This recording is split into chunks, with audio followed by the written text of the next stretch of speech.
Greetings and welcome to the What's Right show. Sam Mirejovsky here, Nevada's favorite recovering Californian. Still on the road this week, last week in the Czech Republic. I'll be back in the country next week. But I'm trying to do the show every day that I possibly can. Yesterday, things got a little busy for me coming back from the countryside here in the Czech Republic. So I was not able to do a program, and as fate would have it, it was quite a busy news day.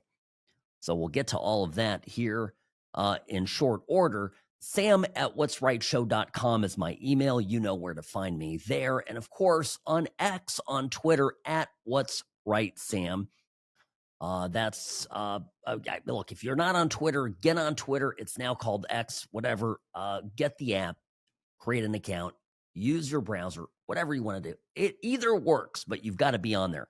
@whatsrightsam is my account. Now, obviously, big story yesterday. The Department of Justice saying there's nothing to see on the Epstein files, and a rash of theories as to why the cover-up is continuing under the Trump administration. I want to back up from this a little bit with just a bit of an overview.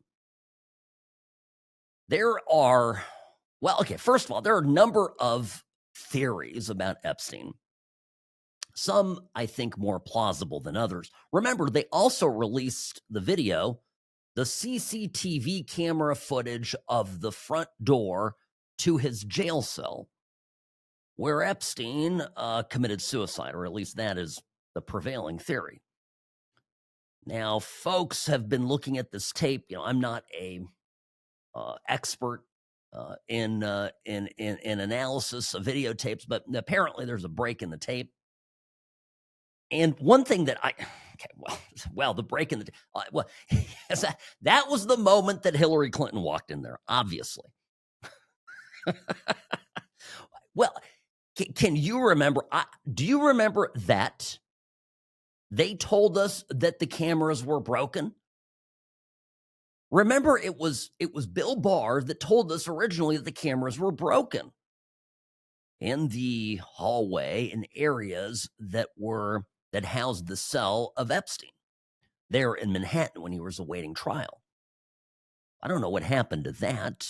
Just an interesting point to raise. Now, so I have two kind of overarching thoughts on the Epstein matter. And the first is that I don't know what to believe or what to make of his death. I'm inclined to believe that it was a suicide. I'm telling you I realize it's a comedy of errors and all sorts of things went wrong there, but you never underestimate the ineptitude of federal employees, particularly these guys working that jail cell in Manhattan. So I've never been one to really push the idea that Hillary Clinton or one of the deep state henchmen went in there and offed him. But let me tell you something else. When it comes to Epstein, there is absolutely no plausible explanation other than his involvement with the CIA or other intelligence agencies for why Epstein was able to get away with what he got away with for as long as he got away with it for. It's just not possible. The investigation into Epstein goes back to at least March of 2005, excuse me. Epstein was living primarily in Palm Beach, Florida at the time, and the local cops there received a police report from the family of a 14-year-old girl. I have a 14-year-old daughter. This is personal. They alleged that she was molested at Epstein's mansion. The local police investigated and found that a number of local girls there were being hired to give Epstein massages, okay? They weren't the kind of therapeutic massages. I'm not going to get into details here, but you can imagine the kind of sick stuff that was going on. So, about a year later or so, they prepared to charge him. There was a long, thorough investigation. So, in May of '06, they prepared to charge him. And then it gets sent over to a grand jury. The grand jury indicts Epstein on just one single count of soliciting prostitution. Huge outcry there over the enormous amount of leniency showed him. The FBI then launches a federal investigation. There's a draft indictment back, I think, in 2007. And ultimately, the U.S. attorney under George Bush, a guy named Alexander Acosta in Miami, gives him a sweetheart plea deal. This is June 30th of 2008. Epstein pleads guilty to only 2 state charges in Florida: soliciting prostitution and a count of soliciting prostitution from a minor. And one of the crazier parts of the story, if that isn't nuts enough, Epstein ends up basically serving time in the local jail, and they release him during the day. So the guy ends up, being able to leave jail. He kind of treats it like a motel. So he's barely there. He's able to go to his house or to his office to do work. Okay. And the thing sort of blows over, and it remains, though, the subject of some interest of the Miami Herald and a guy named Cernovich, who expended his own, resources together with the with the Miami Herald to follow this case and to have stuff unsealed. Now, remember Epstein's arrest. It happened in July 2019. Who was president? Donald J. Trump.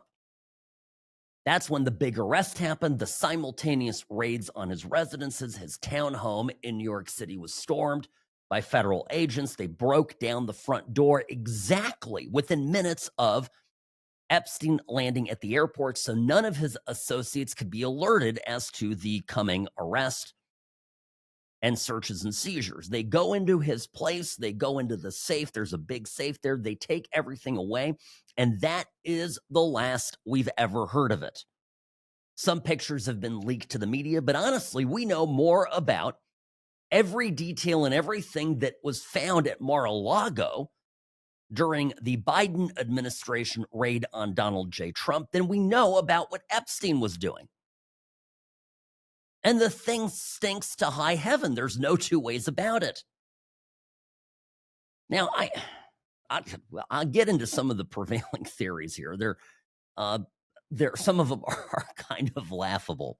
Well, Alex Jones, his theory is that Trump is holding on to the blackmail to get rid of the deep state, which I think is cute, but it's absolutely ridiculous. And the number one reason for it being ridiculous is the way you get rid of the deep state is you release it and you shine light on it. There is, in my mind, talking about theories, there's in my mind very little doubt that Epstein was working with intelligence services. And there was a little snippet here that matters. So it's an important sort of fact that developed along the case here is that Acosta guy, who was the U.S. attorney for the Southern District of Florida there in Miami, the guy who ended up giving the sweetheart deal, a federal prosecutor had a huge airtight indictment against this guy and basically allowed him to walk, gave him a non-prosecution agreement, said, we won't prosecute you if you plead guilty to these 2 silly state charges. They're not silly charges, but they're nothing compared to the breadth of the entire indictment against him that had been prepared by the feds. So one thing that I found out, and I didn't know this until recently, apparently the Trump transition team in 2016, 2017, just before Trump got into office, his Department of Justice incoming people basically talked to Acosta about this deal. They wanted to talk about Epstein. And Acosta said that he had pressure at the time from the intelligence people telling him that he needed to go easy on Epstein because, quote unquote, Epstein was one of their own. Now, it's one person's word, but obviously somebody who was close to this. And I think it's a plausible explanation, probably the most plausible explanation for why Epstein got away with what he got away with for how long he did. And well, I mean, look, it's there. People have a number of people that were close to him, and the victims themselves mentioned that things were done on camera. There were guests, powerful guests, wealthy people, people in politics. They were brought there. They participated in criminal activity, pedophilia. It was recorded, and it was held over their heads. Not just by Epstein. If it was just by Epstein, then of course, I'm telling you, who's more powerful? A guy, living in New York and Palm Beach with a little island in the Caribbean, or the federal government of the United States of America? Epstein was smart. A lot of things too on top of it, but he was an intelligent guy. He understood that there was no way he alone could survive this. So what he did, I've no doubt, perhaps to the U.S., to the CIA, perhaps to the Mossad, took these tapes and said, look, I've got something here that can help you. Better yet, do you know of someone that I could compromise for you? And he was likely given targets by people at the CIA. He was likely given targets by the Mossad. And in turn, he got protection that worked until, the Trump term. Now, the idea that Trump, and I have to dispense with this here before the break, the idea that Trump himself is, putting the kibosh on releasing any of the stuff because, it would be, that it implicates him is absurd. This evidence, whatever evidence is available today, was available for the 4 years during the Biden administration. I'm just right. I mean, and if anything, I would argue that the Biden administration very well may have destroyed things before Trump came back into office, but it was available, is my point. If there was anything there that would have implicated Trump, they would have used it. So there it is. I just don't see that. Now, let me expand on that when we return. Sam Mirejovsky, News Talk 840 KXNT. The What's Right Show is brought to you by Sam & Ash Injury Law. In a crash, call Sam & Ash 702-820-1234 because you deserve what's right. I'm the best. Personal injury law has been the same for a long time. The best. Big egos, greed, and sleazy schemes. We've had enough. Welcome to Sam & Ash, the new standard for personal injury law, where things are done the right way, because you deserve a team that delivers real support and results. When you have both, your whole world can change. Sam & Ash Injury Law, because you deserve what's right. Hi, welcome back. Sam Mirejovsky, News Talk 840 KXNT. Sam at what'srightshow.com, at What's Right Sam on X. And listen, folks, just going through this brouhaha with Epstein and the alarming lack of transparency coming out of the Trump administration. This is going to be a huge problem for them. You know it's bad. And you face these types of questions in yesterday's press briefing. Here is Leavitt, the press secretary, answering questions from a reporter on the files. This is the first round of heavy questioning, and it only got worse from here. The DOJ and FBI have now concluded there was no Jeffrey Epstein client list.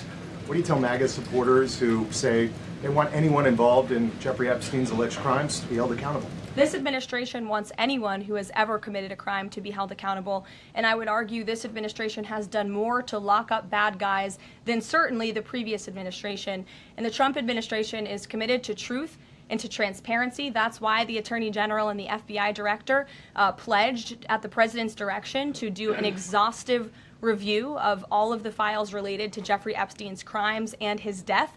And they put out a memo in conclusion of that review. There was material they did not release because, frankly, it was incredibly graphic and it contained child pornography, which is not something that's appropriate for public consumption. But they committed to an exhaustive investigation. That's what they did, and they provided the results of that. That's transparency. Well, the transparency, okay. I just don't believe it. Could it be? Yes, of course it could. Could it be? I do not believe a universe where this was all taped and the only person there was doing any of this was Epstein. It's not how this. It doesn't explain how the guy was able to get away with it all for a long period of time. It just doesn't. It doesn't pass the sniff test. Now, Trump deserves credit to be the first federal, first president, right, whose administration actually arrests Epstein and, confines him in a cell.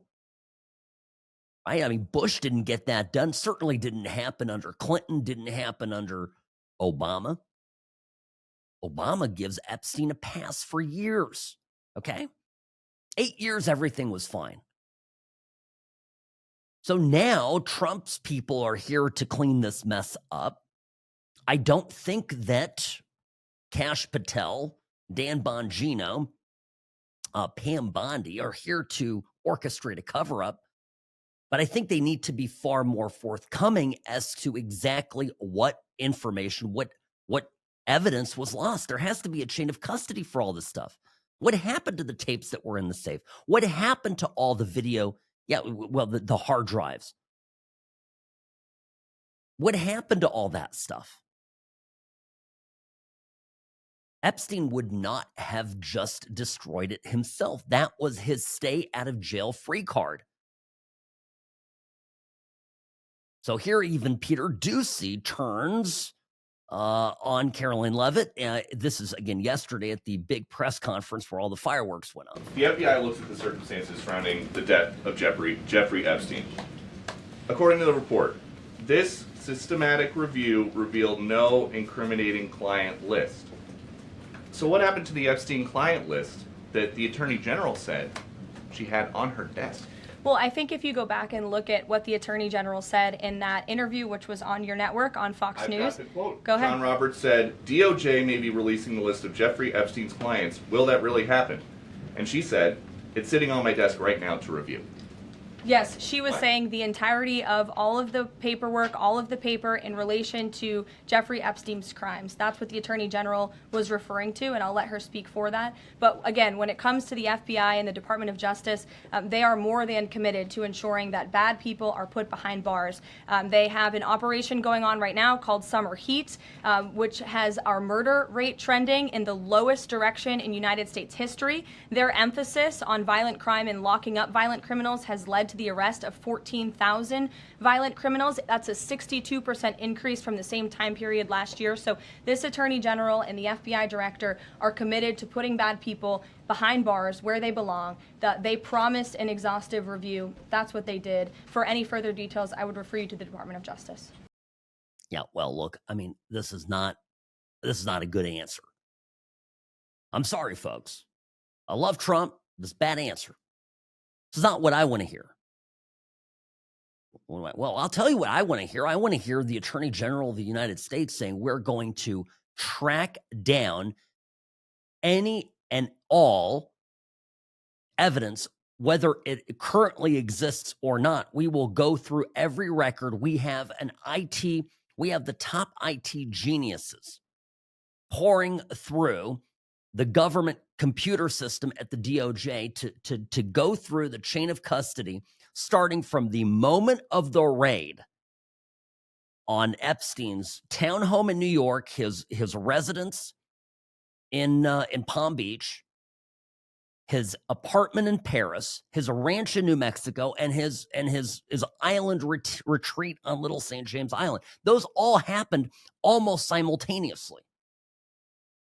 And in each of those locations, police gathered, federal officers of the United States of America gathered evidence. And you cannot possibly tell me that evidence, there was just Epstein, turns out. He was the only guy doing any of this.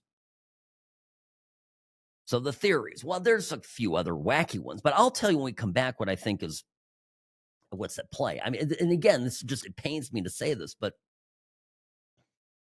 I mean, I just think it's, I think there's a lot of people implicated, and some of them are allies of the president and of the president's agenda. Sam Mirejovsky, News Talk 840 KXNT. The What's Right show is brought to you by Sam and Ash Injury Law, because you deserve what's right.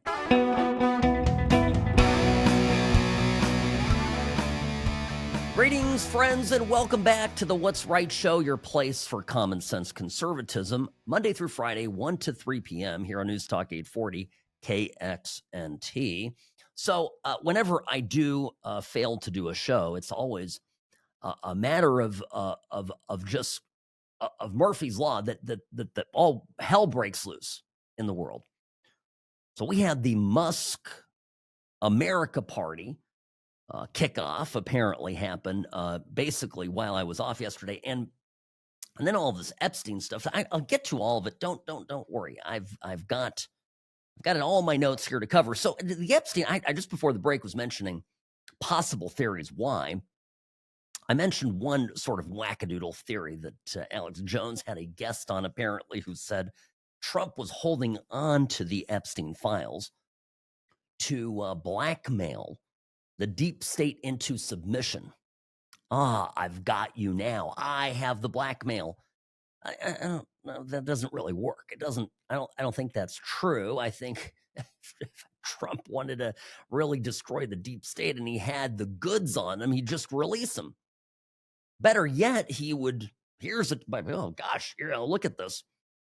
Here's a. I'm not saying, by the way, that this exists, but here's Brennan having here's a tape of him, diddling a kid. All right, I mean, the guy's life would be over, and nothing would give Trump more joy. So I'm not gonna. I have to dispense with that, but. Where do I have? There was another one here that just sort of stuck out in my mind, and that was this one. People are convinced that Trump made a deal with senators, congressmen, and other powerful political actors to keep this stuff under wraps in exchange for support for his big, beautiful bill. Well, I think it's warmer. Can I tell you how simple it really could be? And again, it's a theory. I'm not telling you this is how it is. Imagine for a minute that you are Donald Trump. You have had the left. By the way, your entire first term in office was derailed by crazy Democrats who impeached you twice, and then, not satisfied with having done that, and run you out of office with a sham election, then proceeded to raid your home and have their goons from the FBI rifle through your wife's underwear drawer. Trump is pissed. He also understands that it's all hanging by a thread. There are things that we have to do in this country, and we're doing them.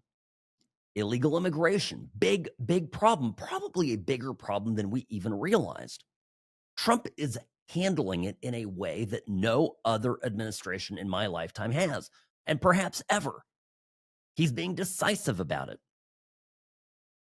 Foreign policy, 2 thumbs up, right? A lot of things are happening that are good, that are positive, that are strong for the United States of America. On the economy, we'll get to that too. Things are looking better. Inflation is down. The jobs report's actually very good when you sift through all the data and realize that things are turning around. This time next year, we will be in a radically different place. All the hand-wringing that, in fact, even I engaged in, I was worried, right, about the economy and in the tail end of the Biden administration. We were running on fumes at that point. I believe now has an opportunity to rebound. You have all this stuff happening that is not stuff. It's important. Okay? Now imagine, okay, that You got evidence. This is one theory. Imagine you look at the evidence, you look at the stuff there. Your attorney general comes to you and goes, you know what? If we release all of this, it takes out these Democrats and these Republicans in the Senate, let's say. What if it means that we Republicans lose the majority? Now, if you are an Elon Musk binary thinker, right, principled binary thinker, there's only one answer, which is, well, I don't care who I don't care who has to go to prison. The rape of children is unacceptable. I listen, I get that, but imagine for a minute, and I'm more simpatico with that. All right, I'm thinking this through as we're having this conversation. But imagine you're Trump. And he looks at it and he sees that if it gets released the next day, Republicans lose their Senate majority. Which means, and it could even be a significant difference, which means all of a sudden his presidency is hanging by a thread. You imagine, you think we can get any judges passed that aren't putting in injunctions every 10 seconds against Trump? With a Senate that is led by the Democrats? You think a Chuck Schumer-led Senate is going to take it easy on the Trump administration? You think that we'll ever be able to get any cabinet secretary put into office? Because there will be people that leave. There will be people that step down. There will be people who Trump will need to fire and replace. Done. It's not going to happen. I'm just, bear with me, folks. I'm not making an argument for one side or the other. I'm just telling you what the cold, hard reality in Washington is. See, for those of us that are removed from it, and thank God I'm so happy that this does not fall on my shoulders, because I don't know what I would do. I'm just candidly. But one of the things that Trump might very well be wrestling with is that there could be a political consequence of it, not because it implicates him, but because it would create a situation in Washington that would be disastrous for the Trump agenda. Now, it also may very well come down to this, and if this, by the way, if this is what it is, Pam Bondi is the worst communicator on the planet and probably ought to be fired. If it's simply that the evidence has gone missing and been deleted before Team Trump got into office, then just say that. They may still be building their case, which is okay. You can say, we are still building our case and investigating, but that's not what they did. They put out the statement that was kind of like, well, there's nothing here to see. Former CIA officer John Kiriakou, who was the whistleblower, went to jail actually for exposing waterboarding, CIA waterboarding. Listen, here's him offering a very straight up plausible theory on what would happen and where all this stuff is. I'm not blaming the FBI director, Kash Patel, or the deputy director, Dan Bongino. I think that layer beneath them, that's part of what we like to call the deep state, has taken this bull by the horns, and they've probably destroyed information. Look at what the CIA did in 1975 after Congress ordered that it release all of its files related to an operation called MK Ultra. The director of the CIA went back to headquarters and ordered everything to be destroyed. And in the end, only about 20% of the documents survived.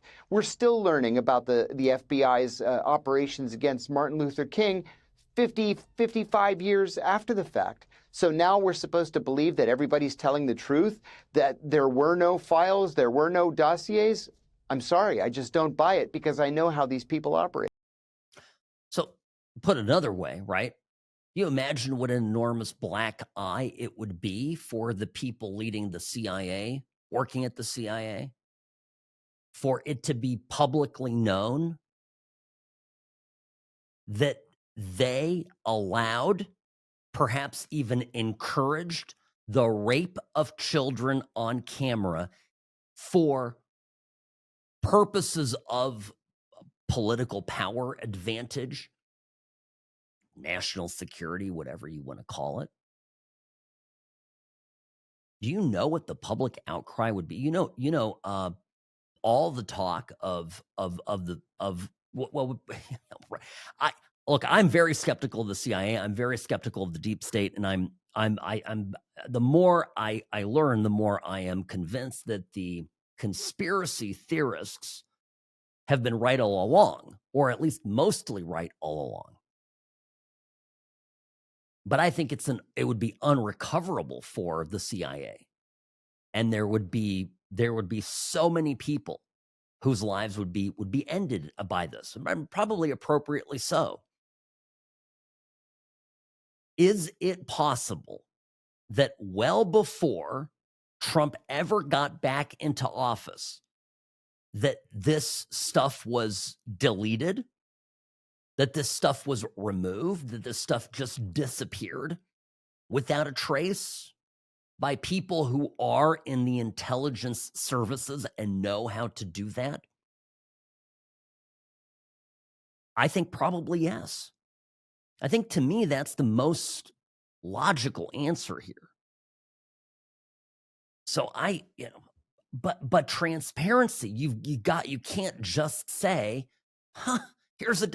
we looked, and we didn't find anything. So, trust us, Scouts honor. I don't think that works, folks. That doesn't work for me, at least. All right. Sam Mirejovsky, News Talk 840 KXNT. The What's Right Show is brought to you by Sam and Ash Injury Law. In a crash, call Sam and Ash 702-820-1234 because you deserve what's right.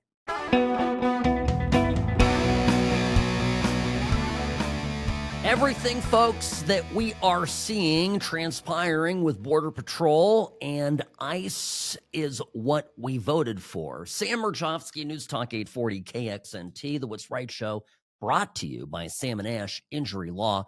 In a crash, call Sam and Ash 702-820-1234 because you deserve what's right. I'll say it again. Certainly is not the first time. There's a right way and a wrong way of doing things in this country. Illegal immigration has been tolerated, unfortunately, for way too long, and it is an offense to each and every person, including my parents, who came to this country the right way. If we wanted to have an extra 25 to 50 million people from other parts of the world in this country, then we should have passed laws in Congress to make that possible. Moreover, there were times, i.e., under Barack Obama, where Democrats had the White House, had the Senate, had the House, had a pretty evenly split Supreme Court. They could have gotten this done. Every time you hear Mayor Bass or some other idiot with the word ass in their name, either literally or,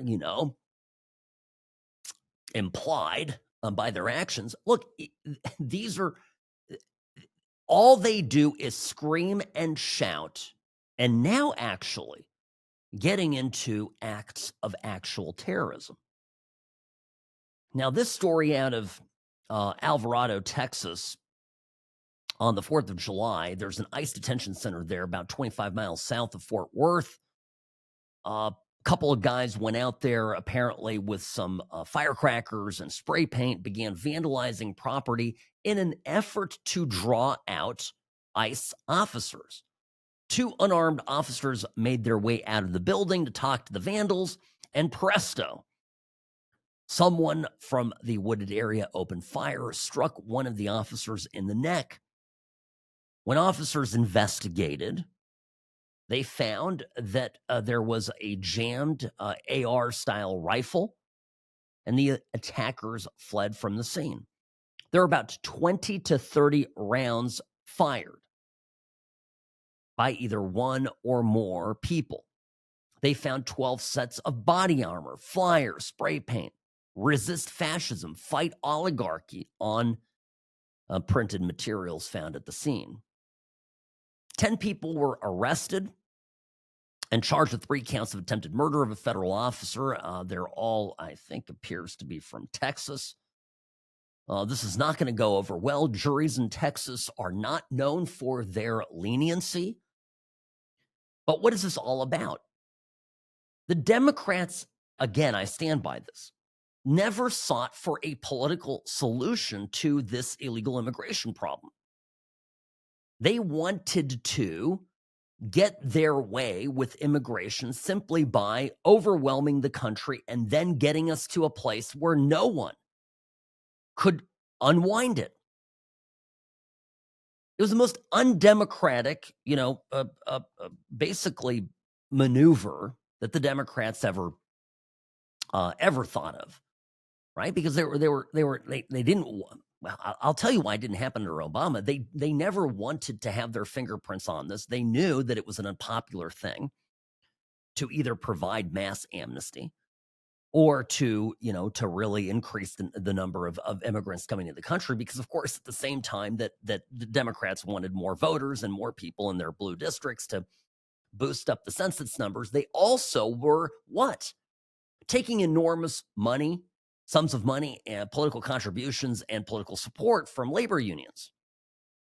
But of course, the more cheap, under the counter labor there was flooding into the U.S., wages of American workers, particularly of union workers, would continue to drop over time. This is just basic economics. So the Democrats were speaking from both sides of their mouth, as were, by the way, the Republicans.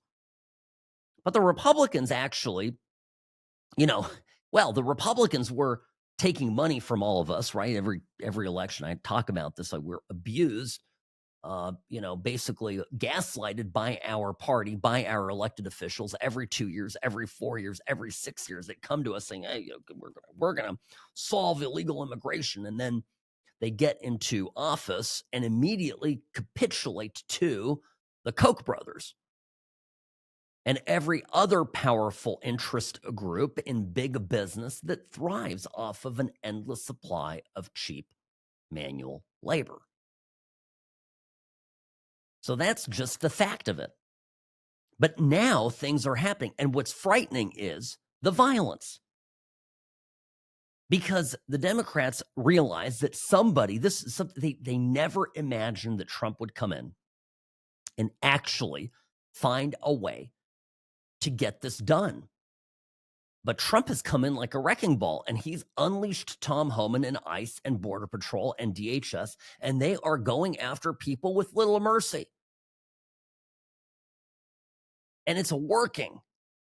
People are circulating rush hour traffic maps of Los Angeles, of Southern California, that normally between the hours of, let's say, 4 o'clock and 7 o'clock are different shades of dark red, because traffic ain't moving nowhere, no how, right? And in this, and now it's all green. It's a fascinating thing.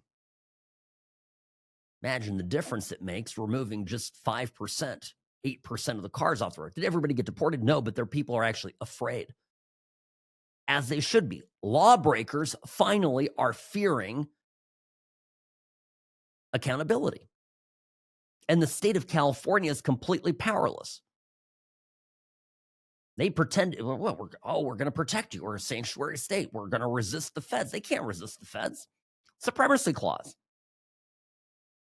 So what do they got? They've got terrorism. And here Tom Homan last night talking about this horrible attack. And he's absolutely right. The mayor, all the Democrats own this, right? They own this. I've been warning about this for 2 months. I think the last time I did your show, Laura, we talked about it. I also talked about in the Hannity show that I've been around a long time. I said if the rhetoric didn't decrease significantly, it's going to end up with loss of life. is going to end up with a use of force either against a protester turning criminal or against ICE or Border Patrol agent. Someone's going to be seriously injured, if not killed. And of course, the media attacked me. Fear monger home, and he's threatening that someone's going to die. Look, I've been around a long time. You got members of Congress, Jayapal, comparing them to terrorists. AOC says we're out there violating people's civil and constitutional rights. You got Jeffries out there running his mouth about the Gestapo. And it just the ramped up rhetoric is going to cause a situation where someone loses their life. We saw that today. I was hoping I'd be wrong, but I wasn't. And I'll tell you something else. It's not the end. Unless we stop the hateful rhetoric against ICE and Border Patrol, comparing them to Nazis, there's going to be more situations like that. ICE has already stepped up enforcement posture at their facilities. Border Patrol's done the same thing. But the rhetoric has to stop. They're simply enforcing law that Congress enacted. So for Congress to attack them, to enforce them the laws they wrote, it's ridiculous. It's going to end in bloodshed. I think there will be more bloodshed. And this is all true. But I think it's what they want right now because they can't solve this problem politically. They've never solved the problem politically before. And so all they have left are terroristic threats. It's a powder keg situation. And in the midst of this, Elon Musk decides to start a new party. Talk about that when we come back. Sam Mirejovsky, News Talk 840, KXNT.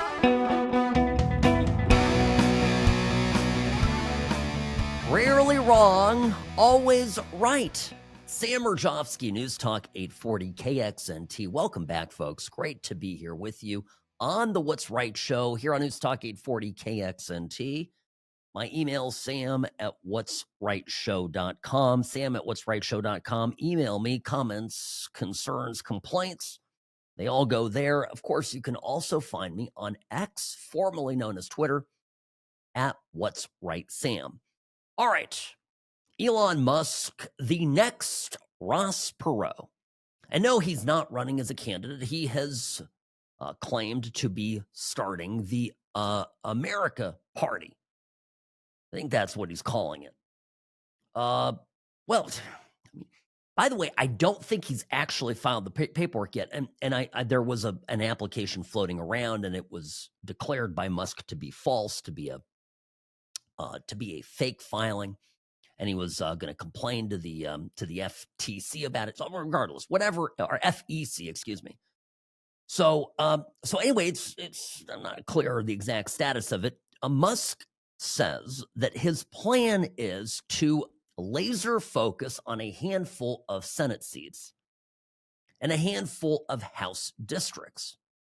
And two, I think this would be the plan, right? To elect in those districts maybe 2 to 3 Senate seats, 5 or so, maybe another 8 to 15 House district seats of his party, and then be able to be the deciding vote in legislation. Well, I'm calling him the next Ross Perot because that's exactly what this is going to do. It's be a spoil sport. Well, look, great is, great would be obviously if Republicans became in time the party of spending hawks. We do have two problems. When, back under Obama, when Nancy Pelosi was Speaker of the House and they passed Obamacare,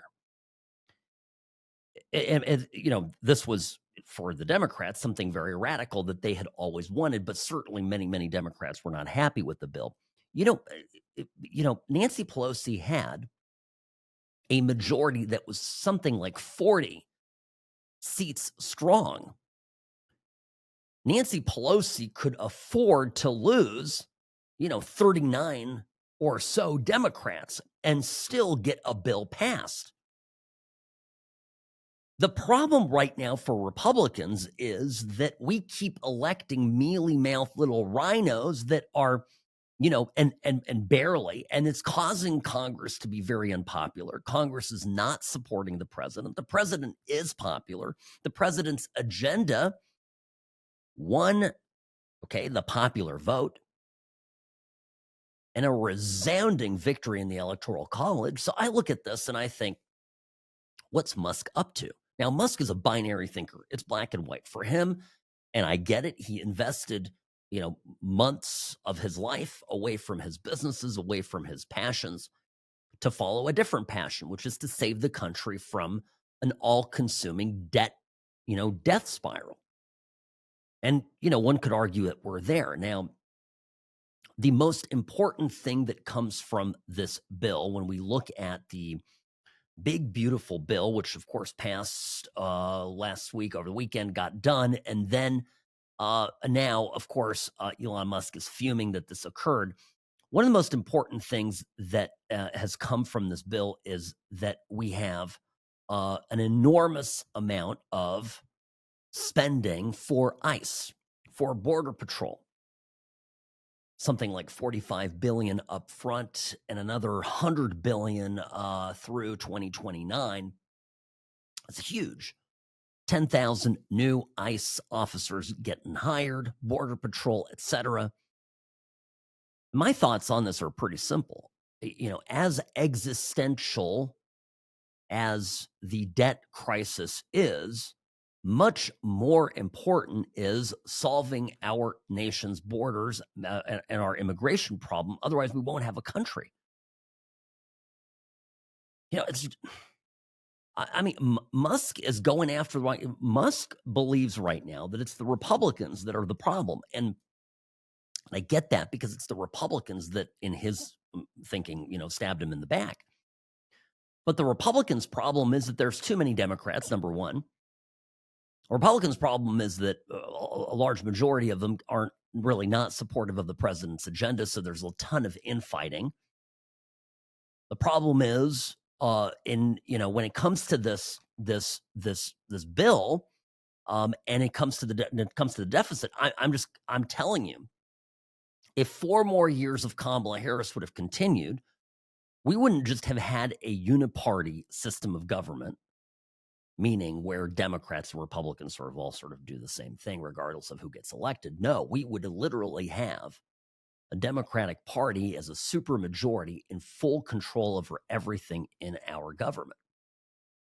And I think that this thing, if Musk gets his way and passes, and gets his party established and controls, let's say, 20 members of Congress, if it was happening right now, who would they caucus with? His little party could decide one day to the next, oh, we're going to switch over to the Democrats, and we're going to support the Democrat Speaker of the House. Out goes the Republican, and in goes Hakeem Jeffries. And then they'd go, oh no, tomorrow we're going to go back to the Republicans, back to whoever the Republicans pick. Same in the Senate. Seesaw, back and forth, not based on elections, but based on how that party switches its affiliation. At that point, we're like a European country. It's a mess there. You guys know how this works. In Europe, every constituency group, if you've got an issue that's important to you, like for example, if you're Elon Musk and what's important to you are rockets and the debt, you have the Rocket Party. And the Rocket Party there, it controls, you've got 25 seats. And you have to get together, you form a coalition. If you want any say, you form a coalition with other parties and you cobble together a majority. Now, obviously, the bigger the party, the more they can influence the agenda, the more ministers they can appoint into key cabinet positions. But Europe is a mess, and it's a mess because it's a multi-party system. I'm not telling you that that Washington is hunky-dory. I'm just telling you it's a far better system than what I see here in Europe. And I'm literally here right now this week, still one more week. 20, I don't know, the Czech Republic has, I should know this, 20 parties, 22 parties. They've got a pirate party. I don't know what the hell that is. But they've got the Greens, they've got the communists, they've got the leftists, they've got the right people, they've got, they got all these different people. And they get together and then you end up having a government that is, by the way, that's why you get all the weird environmental nonsense in Europe, because every single Western European government is held hostage by a small minority of wackadoodles, let's say from the Green Party or from some pirate party or whatever. And then they have to, they have to appease this minority party that's part of their coalition with ridiculous demands. When it's something that only 20%, no, 5% of the country actually wants. Trust me, this all is going to end very poorly if it succeeds. Now, I still kind of think that this may not even get off the ground, or it may not end up going as well as Elon Musk thinks. First of all, Elon is, well, I mean, I love him, right? He's a super brilliant guy and one of the most, I think perhaps the most influential Americans. Just is. In the subject of robotics, of autonomous driving, of space exploration. I mean, you keep going. Technology, just an absolute genius. And a Howard Hughes of our time. But he is not a persuasive guy. I mean, he is a brilliant. He writes, his tweets are great. And if you're on X, I suggest you follow him because it's very interesting stuff. But I mean, is he a charismatic leader in the vein of Trump? Well, he's not. So does he form a party and is he able to campaign for it? Remember during the election when he would get on stage with Trump and he'd always get up there and deliver a few words and a few remarks and then go. Trump's the guy that can get up there and talk for hours. Trump talks for 2 hours off script, pulls out his little notes, handwritten notes, and hits the bullet points. But the rest of it is all improvised. Trump is a showman. There are actually few people alive today that get even close to what Trump is able to do. But there are plenty of people in our movement who are far more charismatic than Elon Musk. So I kind of think that this thing is going to fizzle out. But Trump, Trump basically tweeted out the other day that Elon has gone off the deep end. And he's not quite sure. And for me, all roads lead to immigration. I got to explain this because this is the existential crisis that we are in. And we Republicans were asleep at the wheel for far too long, and Trump is actually making up for this. I'll explain when we come back. Sam Mirejovsky, News Talk 840 KXNT. The Salmon Ash team, they wanted me to have the best care. They had my interests at heart. I have an enormous amount of gratitude. I cannot say enough thank you.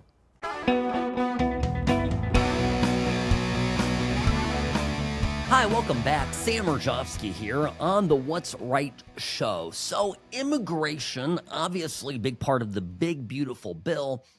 Billions of dollars going to beefing up ICE, Border Patrol, and Department of Homeland Security. Also, money going to the construction of the wall. This was a key critical promise that Trump made back in 2016. Never was fulfilled. Even Republicans wouldn't vote for it. So now there's funding in it for it. About $46.5 billion for border wall construction and related infrastructure. Another $45 billion for ICE detention facilities, and $14 billion for deportation operations, 10,000 additional ICE agents by 2029, and increases ICE funding from $10 billion to over $100 billion by 2029. It will become the most funded federal law enforcement agency. This is a dagger through the heart of the Democratic political machine. I think today it's more important than a balanced budget. If we don't fix our immigration problem, we will have no country left to defend from a debt crisis. So I have long said, and I've made the point here many, many, many times, that the Democrats' entire plan with this, whether they, I think the low-level people don't know this, but the higher-ups, they get it. They are here to create chaos. They wanted towns like Aurora in Colorado to be taken over by criminal gangs. They wanted mayhem. They wanted all of this disintegration of society would occur, because then they could preside over and rule over with very little pushback from what was left of the smoldering, little smoldering pile of a place formerly known as America.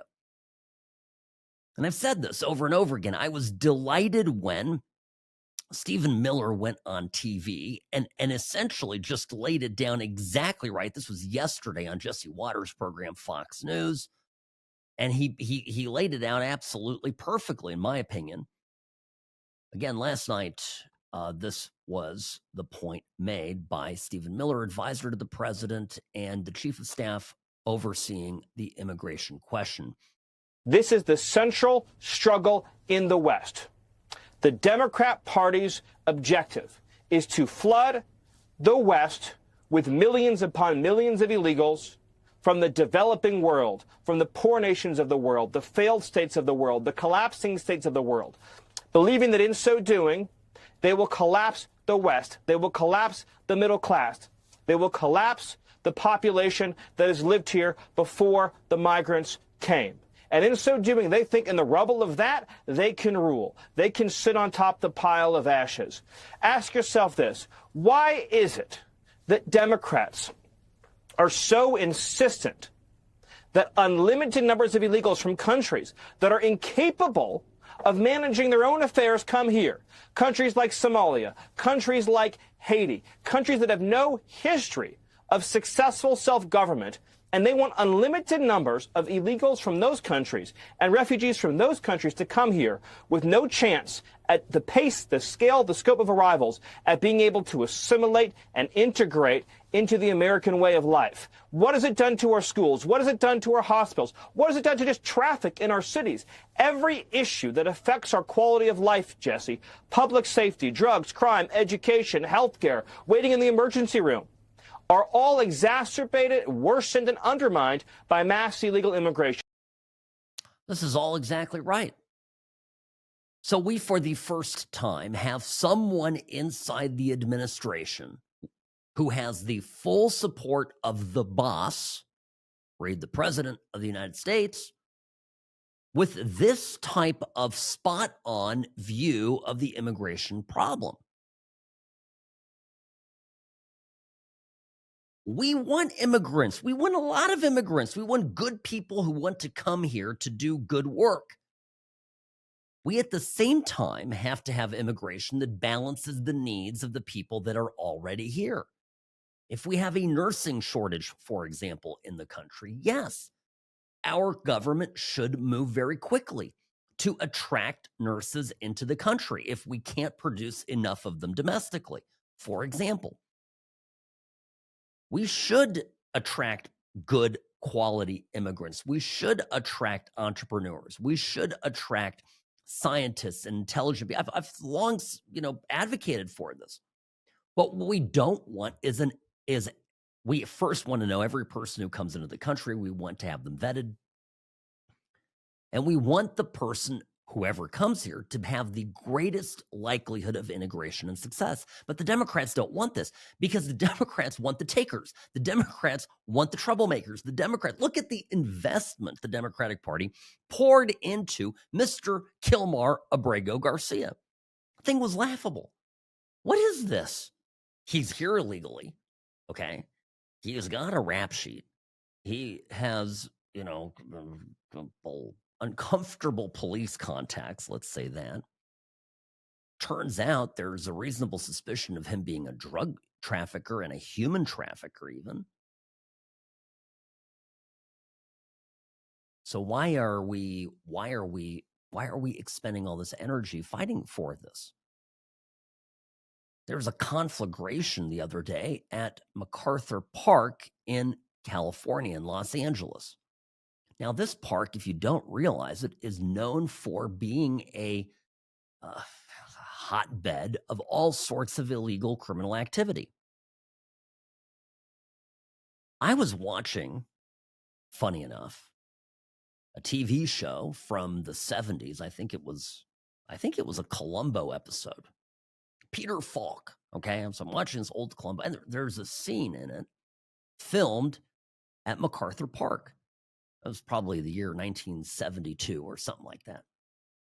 And it was a great park, and there were kids in the park and ice cream cones and, and walking around. And I mean, let me tell you something. You would not want to take your kids to MacArthur Park today or last year. Today, it's even crazier. Today, actually, yesterday, Karen Bass went there. She tried to get the feds to shut down their operation, pulled this little stunt, and then actually took a phone away from one of the ICE agents, Border Patrol agents, to talk to his boss.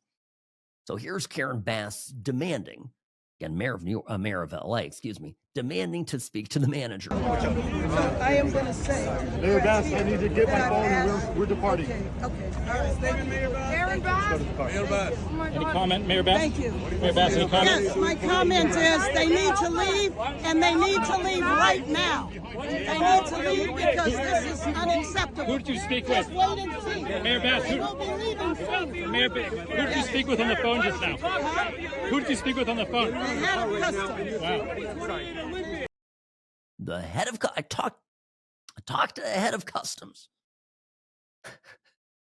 Look at how powerless she is. Look at how powerless Gavin Newsom is. Look at just how badly the Trump administration is running roughshod over all of these pathetic Democrats whose schemes are being laid bare. We're going to remake this country. And I'll tell you, we'll be able to do a lot more with the budget when we pick up 20 to 30 GOP seats because of all of this. Don't go anywhere. Be right back in a moment.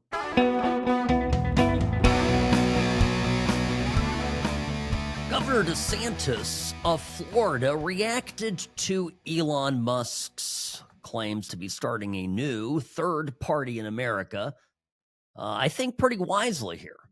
I'll play this for you in a moment. Sam Mirejovsky, News Talk 840 KXNT, the What's Right Show, brought to you by Sam & Ash Injury Law. In a crash, call Sam & Ash 702-820-1234 because you deserve what's right. So here, DeSantis is speaking at a Florida press conference. Look, this I think is a compelling argument. When you do another party, especially if you're running on some of the issues that he talks about, that would end up, if he funds Senate candidates and House candidates in competitive races, that would likely end up meaning the Democrats would win all the competitive Senate and House races. And so, look, I'm a Republican. I don't want to see that happen. I think if you want to, get involved and hold accountable, we do have a problem in the Republican Party with these D.C. congressmen. They always run saying there's out of control spending and they're going to spend less, and they never do it. And so there's a gap between the campaign rhetoric and then the performance. Elon was doing Doge, and a lot of Congress didn't want anything to do with actually adopting the Doge cuts, just like they haven't wanted to adopt the Trump executive orders on immigration and all these other things, which I think you have to adopt in law if you want them to have staying power. So I think there is a lot of frustration with the gap between the rhetoric in their district and the performance once they get into D.C. But the way you do that is expose that in a primary and show that there's another way forward. Honestly, if you're concerned about the debt, I wouldn't even worry about that, because I don't think just electing a few better people is going to change the trajectory. We need the incentives in Washington are going to lead to these outcomes, really, regardless of the outcome of elections at this point. So you need to do a balanced budget amendment to the U.S. Constitution, and you can do that through the states. You can do it through Article 5. We've got 28 states that have approved this. There's another 4 or 5 that are on the docket. Once you hit 34, then you write an amendment, and then the states are able to ratify that. You need 3/4. If Elon wanted to weigh in on that and work on those state legislatures, he would have a monumental impact on doing this. That's exactly right. By the way, just think about this, right? Let's suppose that Elon Musk were to support a third-party candidate here in Southern Nevada. Pick a district. Horsford's district or Dina Titus, whatever. My point is, there is a chance we possibly could get in the next cycle or two a Republican victory in Southern Nevada. It's possible. The registration numbers in Pennsylvania for Republicans starting to get there. Ditto with New Jersey. California even could be in play. There are districts that went to Democrats that could go Republican. Elon Musk comes in. It's a really important point. I'm glad, Robbie, you've sent this to me, because a really important point here is what happens if you go and drop a America Party person. Are the Democrats voting for Elon Musk's party? Are you crazy? What kind of a nutso universe is he living in? He thinks he's going to win? No, he's just going to ensure that the Republican loses, because the Democrats are going to vote for the Democrat. Okay, you're going to peel off like 2 Democrats in the whole district. Oh, I'm going to vote for the Elon Musk party. But he's going to pull off a lot of disenchanted Republicans, and I get that, because we hate, for the most part, the people we send to Congress. Well, the popularity of the Congress is low, even among Republicans. I can't tell you that I look at Mike Johnson and I think, wow, well, there is a spectacular, leader. Boy, those congressional Republicans, this is a great group of people. I like Trump. I don't think very highly of Congress, and many of you don't either. So that's the issue here. And then, of course, the balanced budget amendment, that would be phenomenal. Imagine constitutionally making it impossible to borrow money as a matter of ordinary order of business. Cutting up the credit card. All of a sudden, we'd have to make very tough decisions. All of a sudden, we couldn't spend money we don't have. All of a sudden, Congress would have to come to the table and negotiate. We would have to make cuts to entitlements. We would have to have that conversation. By the way, politically, it would be easier, I think, with a balanced budget amendment in place. Because why? Because then Congress could say, look, I can't help. I can't pass that budget that gives everybody everything that they want. I'm sorry, I can't do it. So we're going to spread the pain around. Everybody's going to get cuts. You're sorry. You're all getting, you're getting less money than you did last year. Now, entrenched interests would fight the balanced budget amendment, no question about it. A guy like Elon Musk certainly could be a strong advocate for it. So these are just some of the things that cross my mind. Now, the other, I want to get to this here because it's just absolutely devastating. The flooding in Texas, horrific. And if you're not following this, they're just these floodwaters basically came through over the weekend and have killed at least 104 people. Some of them little girls, just kids that were at a camp. At least 27 campers and counselors were washed away from Camp Mystic, which is this, center of the Texas Hill Country area. This is absolutely tragic. Place is called Kerrville, and you've seen the video, right, of the floodwaters. In a matter of 30 minutes, the waters rose as high as 30 feet. One fire department out of Austin slow to respond. There's going to be a conversation that happens about this. And the area is known; it's prone to flash flooding. It's called actually the Flash Flood Alley. This part of Texas Hill Country and Kern County. The part of the story I wanted to talk about is there are these people going on social media with just some of the most despicable takes on this. Literally going on social media saying, "Well, this is fine. That these young girls died. You guys support ICE down there in Texas. You support ICE raids, and now you want our sympathies? You want us to feel bad for you?" Watch this. So wait, Texas has been cheering on ICE all across the country, and now y'all want sympathy for a flood? Have you lost your minds? No, I don't feel sorry for you. I feel sorry for the mom that had that 4-year-old ripped from her arms and will have to hear her baby scream in her head for the rest of her life. That's who I feel bad for, MAGA. You guys voted to take this National Weather Service away. You guys voted and cheered on Doe's shutting everything down. I don't care about you people. I hope you suffer worse than anyone. I hope the parents of these kids regret every day voting for Donald Trump. And I don't want to hear we don't know who they voted for. It's Texas and it's a camp. And the fact that y'all even want empathy tells me everything. Like, sure, I absolutely hate that kids were lost today and other lives. But you guys have cheered on everybody else's demise. Maybe it's all time we get some popcorn and watch yours.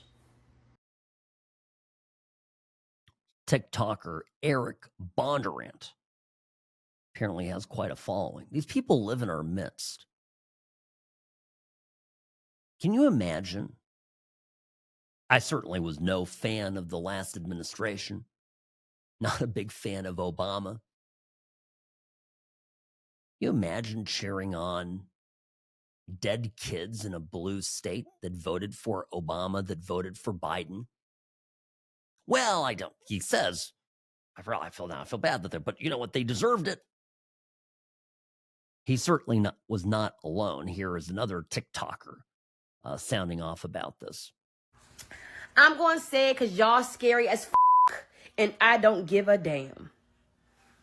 Them little girls, them people died because of racism, not politics. Boom, I said it. I don't give a And am I sad? No.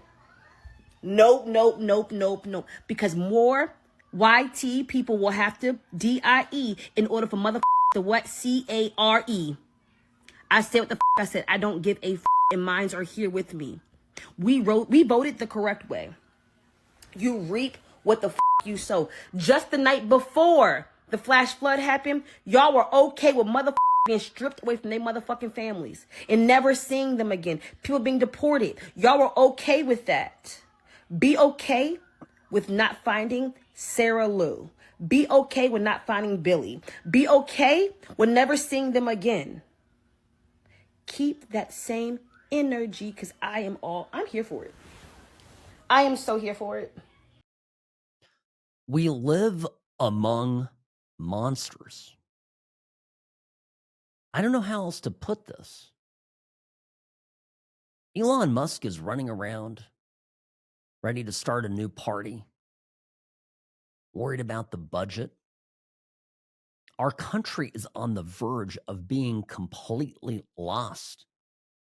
There are ugly people like this all around us. Here's another person sounding off on TikTok. I know I'm probably going to get canceled for this, but Camp Mystic is a whites-only girls Christian camp.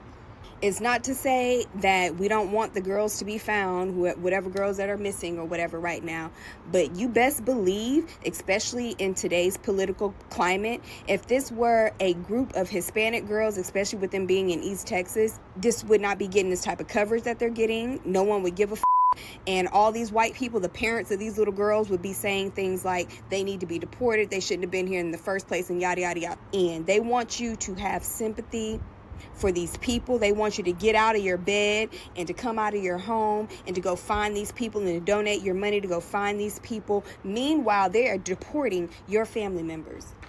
Meanwhile, they're setting up concentration camps and prisons for your family members. And I need y'all to keep that in mind before y'all get out there and put on your rain boots and go find these little girls. Don't go look for little girls washed away in a storm. They're Republicans. They're MAGA. You know, it's... When I tell you our fight in the next 4 years is really a life or death fight, I'm not kidding. And I've said it here a number of times. These are people that some of them think like this, and we've had them over to our homes. They're our neighbors. They're our coworkers. They actually think this way. I don't know about you. I can just categorically say I've never felt this way about a Democrat. No matter how outrageous their policies are. Sam Mirejovsky, News Talk 840, KXNT. What's Right show brought to you by Sam and Ash Injury Law, because you deserve what's right.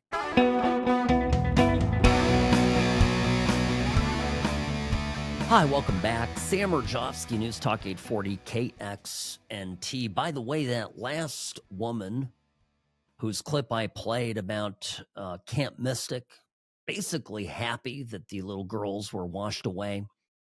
Her name is Sade Perkins. She was on the Houston Mayor's Food Insecurity Board and was let go after the outrage, obviously, from her clips.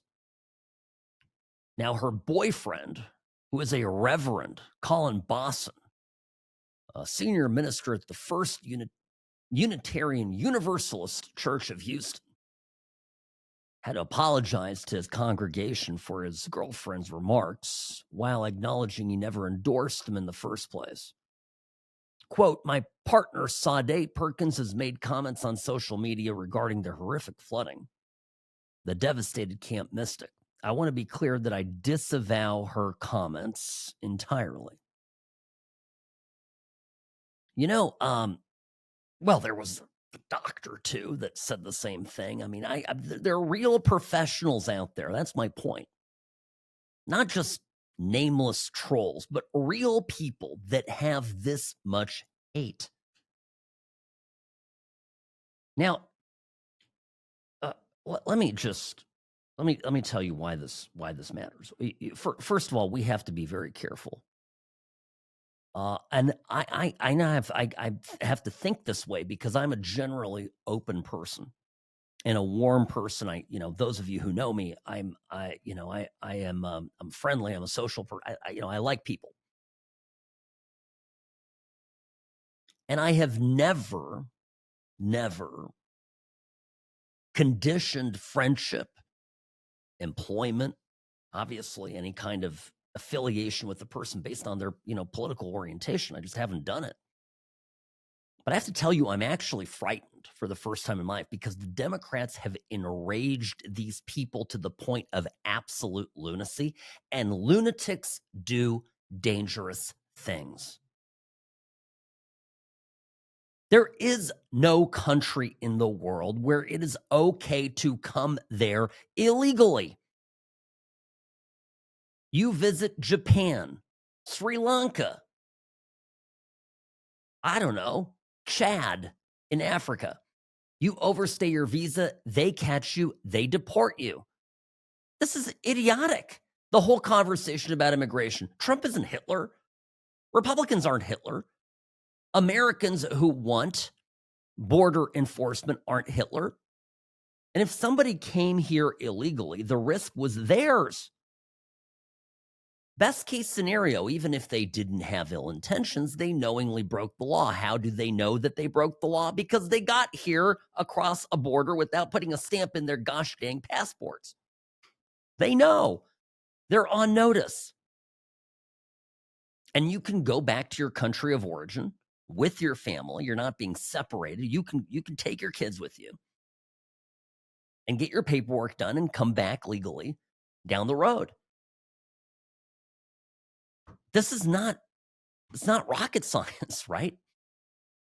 But they have the left for them. This is the unraveling of their grand plan, and they will pull out every single stop they can to try to reverse course on this.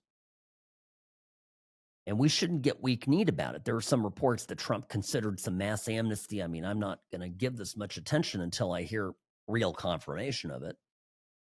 But I have no doubt that there are people who are weakening in the face of this, that are actually scared.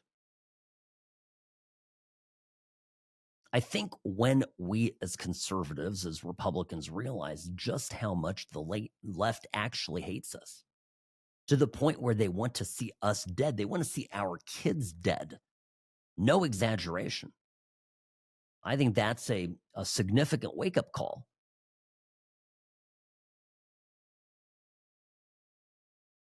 Many years ago, when I was first on the radio, I began, talking about Islam after, attack after attack in the wake of September 11th, of course, which was a hugely influential event in my life. I was 21 years old.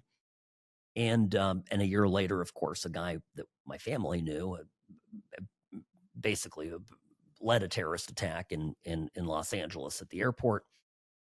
And so, I've always been a suspicious person of Islam, even though Republicans back in the day, in the early 2000s, were falling over themselves using words like Islamophobia. We can't have Islamophobia. George W. Bush, one of the most idiotic things he ever did was to not call a spade a spade. He whitewashed it. What was it then? What was the ideology behind the September 11th attacks, if not Islam? I've been talking about this for years. I've seen where this was headed in Europe. The Charlie Hebdo attacks in Paris, the Bataclan Theater in Paris. Cars, driving, over people, I guess, on their own, with nobody behind the wheel. But a guy named Mohammed who just came to the country, and is mad at the world. What is it? What's behind all of this? Republicans just now, and I'm noticing this over the last 2-3 months, people like Charlie Kirk, they're starting to talk about Islam. We have an Islam problem. And it comes back to a very basic rule I have in life. You can't coexist with people who want you dead. The biggest fallacy of leftist thinking that most people engage in, even conservatives, is that, you follow the golden rule, you treat somebody well, they'll treat you well back. And it's nonsense. I hate to say it. It's complete nonsense. I have watched in Europe, in Western Europe, and I'm broadcasting the show today from the Czech Republic, where thankfully they have not lost their minds and have not endured and opened their country up to mass immigration from these countries like Syria, etc. But I've watched in Western Europe with horror as these people say, we're just going to welcome them in. And lots of good people say, we're going to treat them so well, they're going to love us. And the debt gets repaid through violence. We have to be careful out there, folks. And we've got to secure our country first. Our lives depend on it. Sam Mirejovsky, News Talk 840 KXNT.